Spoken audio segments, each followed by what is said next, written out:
Sementara itu, rencana Gubernur Bali menarik kontribusi $10 per wisatawan yang akan dipergunakan untuk pelestarian budaya dan lingkungan disambut baik sejumlah kalangan. Namun kebijakan ini diharapkan harus dipandang sebagai berbagai aspek sehingga nantinya tidak bertentangan dengan hukum nasional yang lebih tinggi dan menjadi sebuah temuan pungli.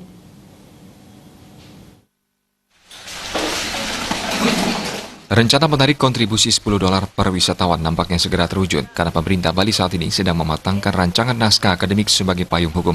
Kontribusi ini nantinya akan dipergunakan untuk pelestarian budaya dan lingkungan. Sedangkan wisatawan nantinya mendapatkan pelayanan beserta asuransi selama berada di Bali. Wakil Ketua DPRD Bali Nyoman Sugaokori menilai, rencana ini adalah logik dan masuk akal karena di berbagai belahan dunia dan negara sudah lebih dahulu memberlakukan dengan peruntukannya berbagai hal seperti untuk pajak lingkungan. Kalau hal ini diberlakukan di Bali bagi wisatawan yang menikmati keindahan alam budaya Bali, wajib ikut memberikan kontribusi.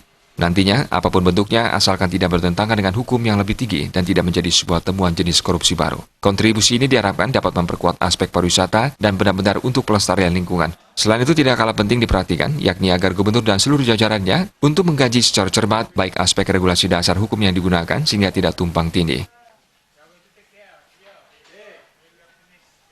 Oleh karena demikian, pengenaan minimal $10 itu, nanti apapun istilahnya, bentuk yang digunakan, asal jangan bertentangan dengan undang-undang atau aturan yang di atasnya, kami sangat sependapat di mana hasil dari pendapatan dari wisatawan ini, kita sepenuhnya gunakan untuk memperkuat aspek pembangunan pariwisata kita, aspek budaya kita, dan sudah tentu pelestarian lingkungan.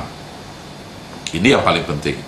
Oleh karena demikian, kami juga menyarankan agar gubernur dan seluruh jajaran beserta tim ahli untuk mengkaji secara cermat, mengkaji secara baik aspek regulasinya, dasar hukum yang digunakan sehingga kita tidak bertentangan dengan aturan yang lebih.